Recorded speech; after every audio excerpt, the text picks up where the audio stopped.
evening, ladies and gentlemen, and welcome to the Mahoning Drive-In Theater, the largest single-screen drive-in in the United States. We're certainly glad you could be with us this evening, and don't forget the concession stand is open with all kinds of great things to eat and drink.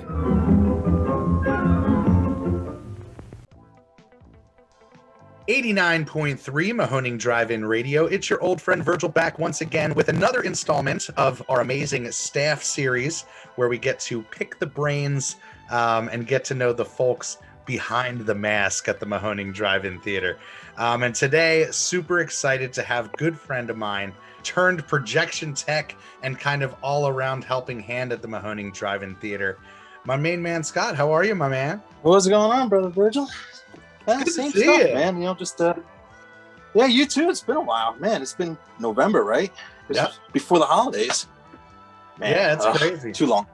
I know it's too long. And now that we're in kind of pandemic mode, I keep saying like it's great to talk to anybody, but it really is great to see you. We have a nice storied past. That's why I thought this would be the perfect kind of inside look for a fan, you know, especially somebody who is a regular at the theater like yourself now. So basic questions here. How did you first discover the Mahoning Drive-In Theater? I know a lot of the answers to these questions, and you can tie in kind of what your first screening was as well. Yeah, it was Escape from New York. I was dating. She was my girlfriend at the time, Julie, and I was looking for something to do. And I was like, we should go see, because we were starting to watch retro movies. Like we were going to the movie tavern and watching Breakfast Club on a Wednesday night. So I typed Escape from New York and it popped up. The drive-in popped up that it was playing it. I was like, wait, what? I was like, there's no way. She had never seen it, period. And I haven't seen it on 35 since it came out. So it was just like a blessing. It was like the stars aligned and boom. So that's how I heard about you guys. But I'd also heard, because I serviced the Hazleton Theater. So a lot of those managers and staff would come down there and they would always say, oh, there's a drive-in down by Jim Thorpe. There's a drive-in. You should go to the drive-in. Oh, they're playing this, playing that. And I was always like, yeah, I'll check it out. But I never did. So when I Googled it and I saw you guys were playing Escape from New York and then it was They Live and Salt, I was like, wait, what? Dude, a triple feature? What are the $10? chances off of a pure Google search of not just the drive-in theater, but a specific movie that happened to fall on your list?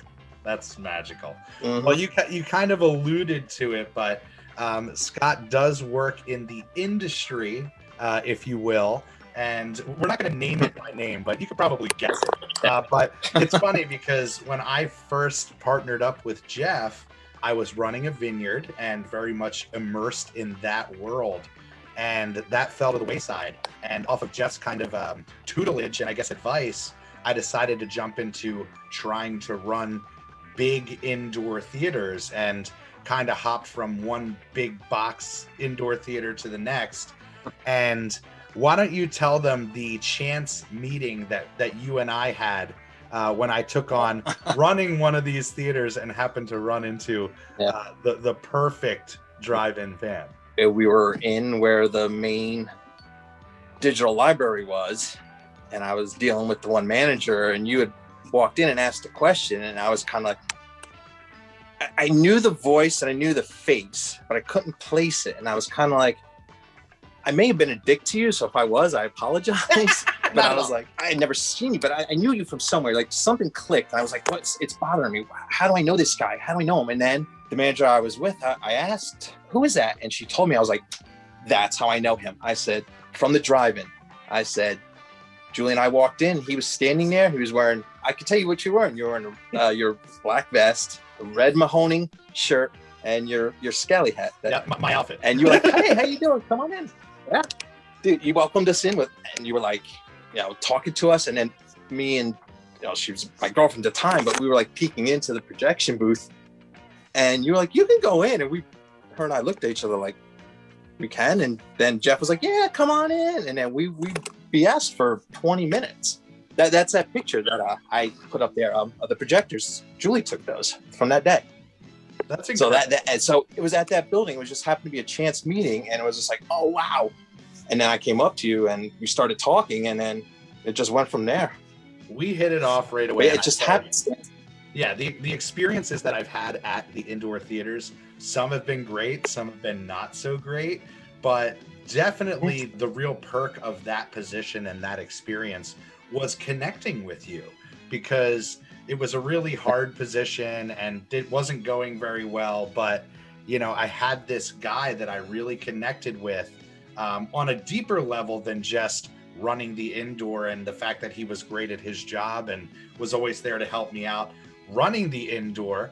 But, you know, we kind of started getting into talking about, you know, deeper fandom. And, you know, we're both big Kevin Smith guys. And I remember you were like, came in the one day, you got to check out the picture of, you know, me with Muse from back at the, you know, convention. And right away I knew, like, this is my guy. So why don't you tell the people kind of how you became involved deeper than just a fan at the Mahoning Drive-In Theater? I mean, you know, I'm no longer working with Scott at the big indoor. I've since moved to another indoor. So we were able to connect through the chances that happened last season.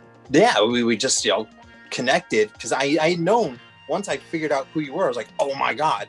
And because I was a fan, because the documentary had come out also. And I was just like, wow.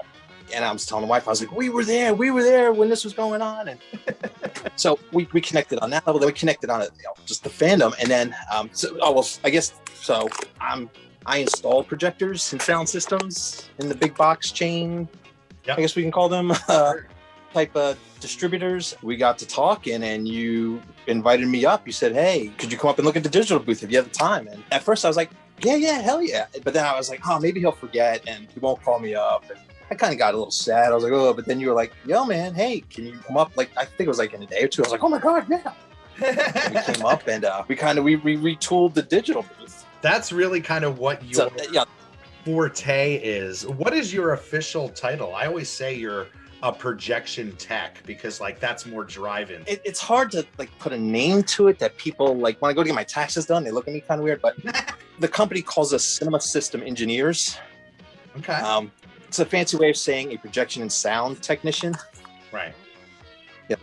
I'm like rotor-rooter for your if your movie goes down or your sound goes down. You know, call me. I come running out the next day. I get you back up. Oh yeah, we've definitely dealt with some nice hurdles for sure in the indoor. Yeah, it's I don't know. Like one company will call us cinema system engineers. Other people in the industry just call us techs or projection techs. So, but it's basically projection and sound technician. Right. Audio visual tech. And that's kind of what Steam anything with the was, you know, the fact that we had decided to really up our game last season, the 2020 season, and a lot of that was relying on the fact that the digital booth can perform even more than it has in the past, which was just as a backup, really, in case a print didn't show up. Right. So, you know, with the circumstances that fell into our lap, I'm like, we got to get Scott up here. I was like, more than anything, it was for my peace of mind of like, I know Scott knows whether this thing's going to go off without a hitch, whether I'm doing something wrong. So you came up and really did more than just kind of oversee the digital situation. You kind of retrofit and outfitted the whole entire thing as well, which is great. Oh yeah. Because it's kind of like a childhood dream in a way, because I grew up at drive-ins. Basically, my parents loved the drive-ins, so we were there all the time as kids. And then to actually be a part of what you had going was like, oh my God, like there's no way that I would ever be able to be a part of this. And you were like, come on in, man. And I was like, it was almost like, go for it, dude. What can we do to get this booth where we need it? And I was really, seriously, all right, let's do it, man. Let's this is what we can do. Let's rock it. I think we pulled it off. Destined. It's strange because like that's why I thought this would be so perfect. Is, you know, mine and Jeff's meeting and coming together and Matt's involvement and all that stuff was very, very destined. And then the documentary, you know, which kind of came out of nowhere and then swept us up, seemed very destined. And then the fact that literally I take on a theater that is in my backyard, like it's the theater I'd been going to since I was a kid. And within the walls of that, regardless of the experience, there was this guy who I'm just like, this is like, again, being the kind of Kevin Smith fan, he says it all the time. You don't go to film school to learn film. You go there to meet the people you're supposed to meet. And in a weird way, like my whole journey of life has kind of been like that. So right away, I knew that even though I was exiting that theater, I knew that we would kind of stay connected, and then things kind of fell perfectly, But you brought it up. Why don't you get into your past experiences with drive-ins? Like you said, you went to them as a kid. Same thing with me. Fell in love early.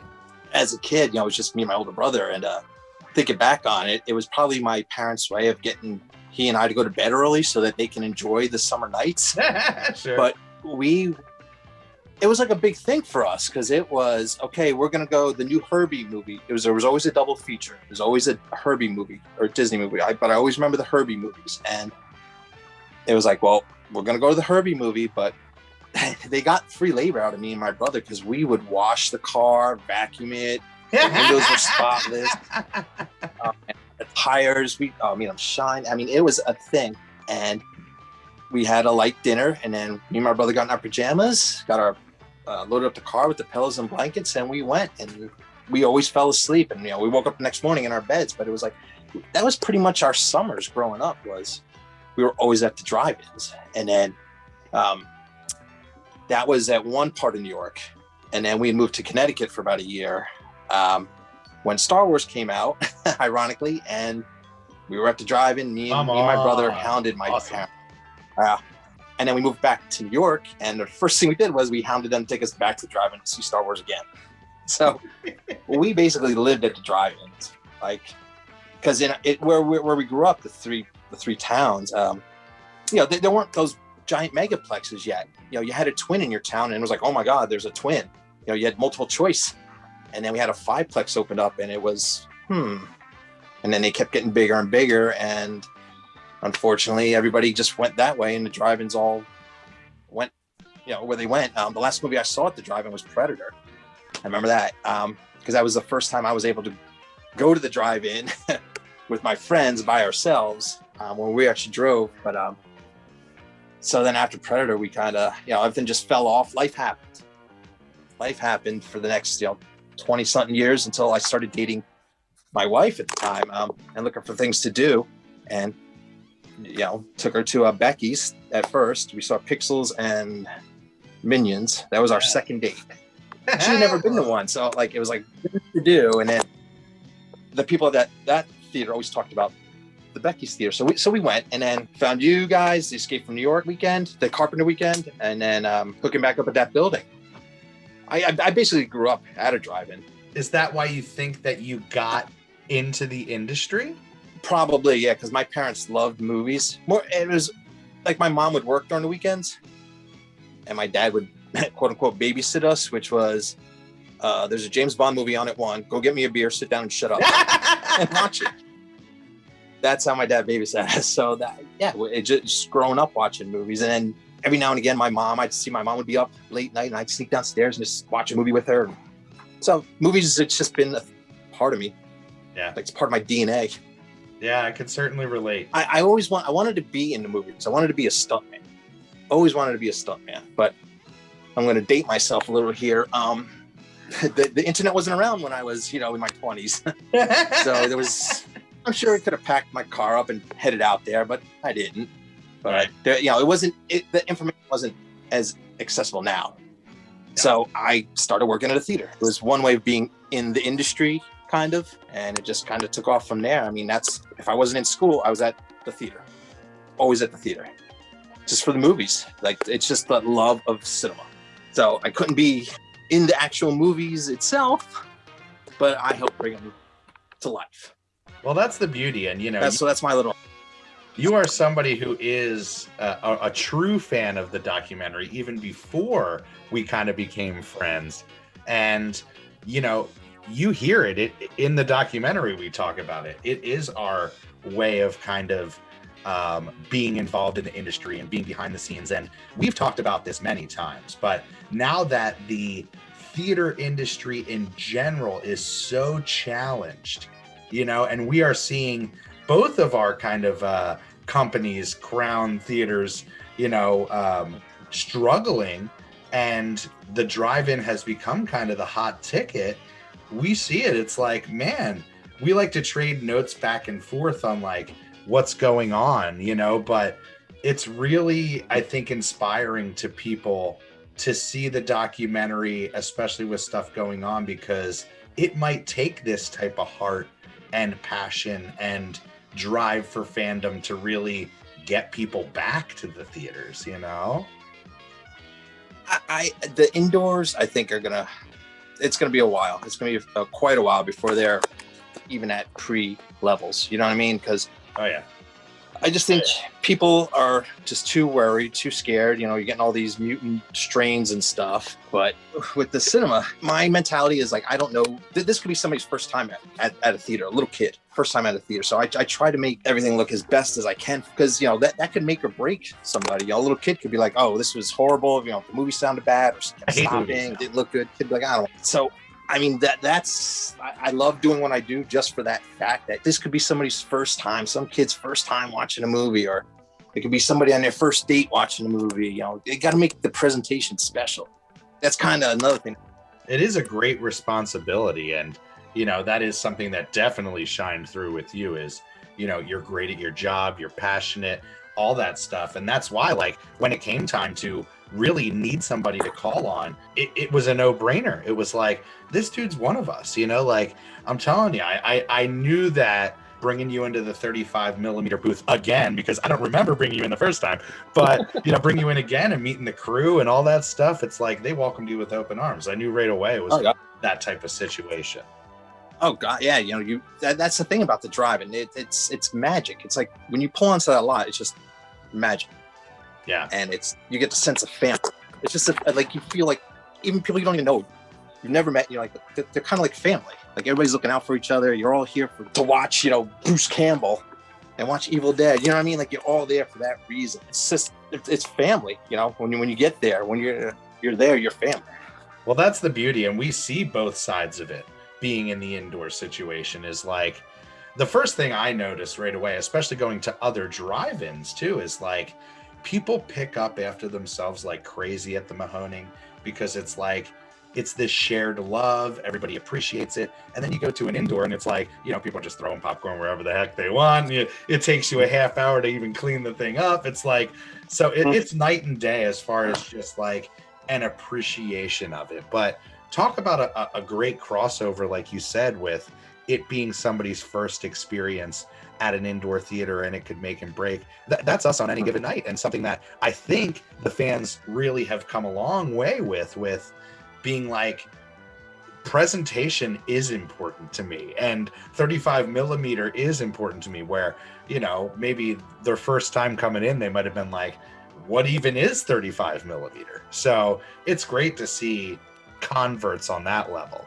Yeah, there's going to be a whole group of people they're like, you actually ran film? Like, how did you do this? Like, how many people can actually thread a projector now? There's not a lot of people that can still thread a projector head. It's a lost art.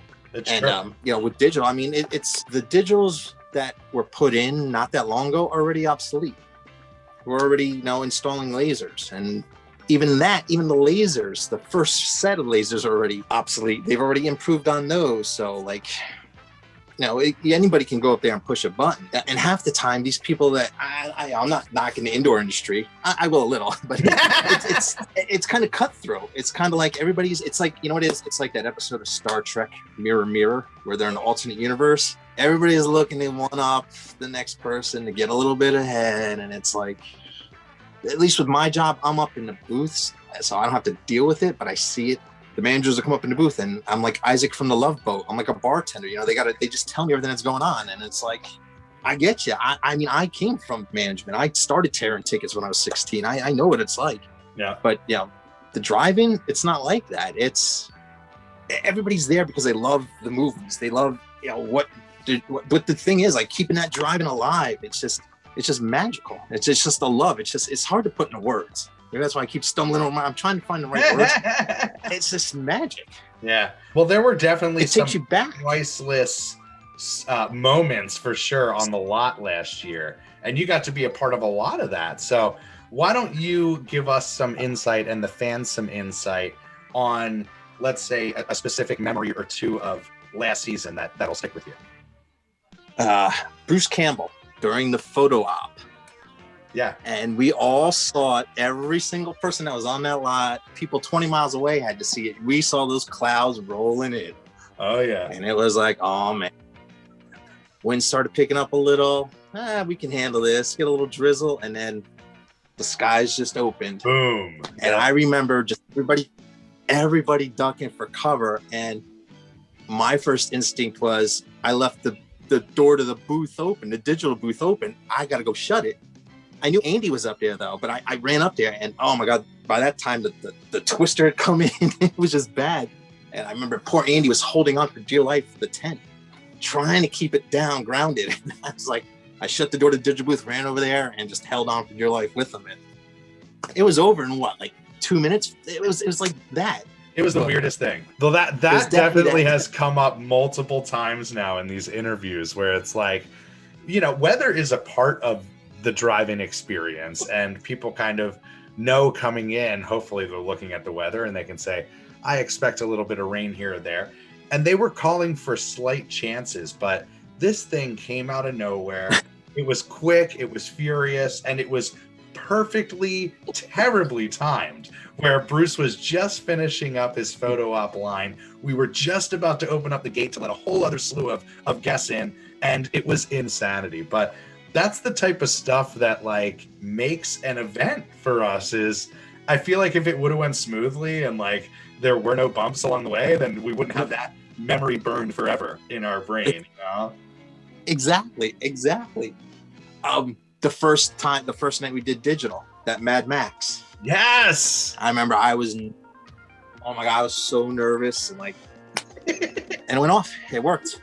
But I mean, it aged me a little while. I was so nervous. Like, please let this.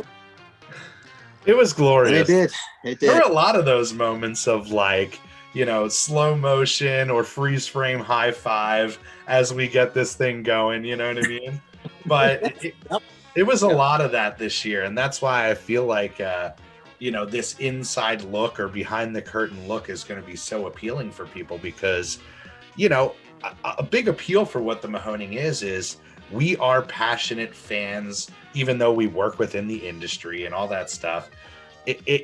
People feel like they're kind of akin to us, and the fact that you can really make something larger than life happen with some passion and tenacity and stuff like that, it goes a long way. So I'm certainly looking forward to the 2021 season. Well, let me say it. So one of my favorite memories of 2020 with you was same event, Bruce Campbell.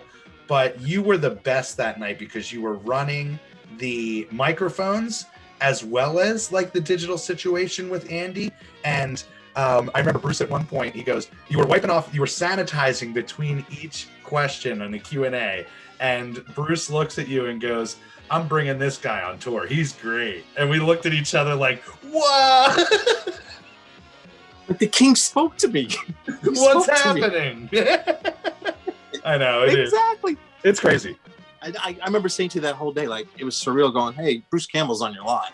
Bruce Campbell's walking around your lot. Like, it is nuts. What? It's still nuts. And to think like now that has kind of propelled us into, being a very much like a guest location, and drive-ins in general have become that over the last year with the pandemic of everybody wants to still put on their quote unquote show, and drive-ins are a great opportunity. But you and I know some inside dirt of things that are happening for the 2021 season. So without spoiling anything for the fans, what would you say about the 2021 season? No spoilers, and I'm not giving any hints with any words or anything. I'm just get ready. It's strap yourselves in. It's gonna blow you through the back wall of the drive, and it's I don't think people really understand, like, know what's coming down. Like, it's going, man. You thought Bruce last year was good, and just hold on, man. Get ready. And we are doing a lot of really great things with the digital again this year. And, with the success of Bruce and having the other guests throughout the year, we're certainly swinging for the fences with bringing guests in, planning on doing Q&As, putting video up on the screen. And, Andy really elevated that bar last year. And whenever we had a big show, we knew that we had to have you there. You know what I mean? And the two of you guys together work perfectly. Oh, Andy's a good kid, man. He's got that little glint in his eye, the corner of his eye, when he starts talking movies, and you know that glint. So he's a good kid, and he picks up on a lot of stuff, and his passion is the kid. He's got it. Yeah. You know, it's there. The fire's there.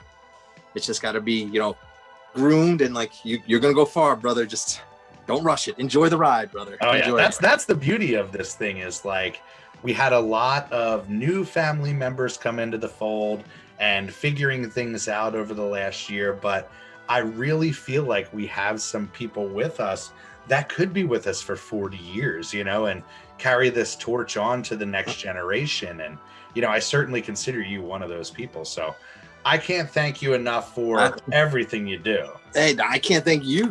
I mean, you brought me into the family. Like, it's like, wow, you're like, come on in, man. Hey, if you want, you invited me into this. And it's like, wow, I in a million years, I never thought that it would get that. Yeah, I just figured, you know, we'll just talk, we'll BS, and, you know, he'll move on and he won't have me come up there. But when you're like, yeah, come on up.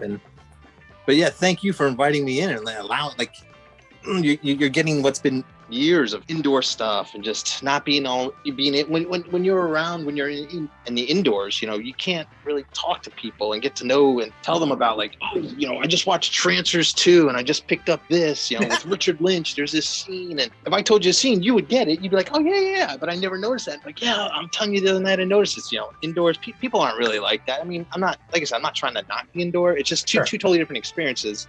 It's night and day. Doing what we do. We've seen the struggles of the indoor theaters, and we've talked about it many a time where there is such a difference from, you know, renting out a seat and having a sterile experience that has really zero fandom attached to it anymore, versus what the Mahoning does, but what a drive-in can offer.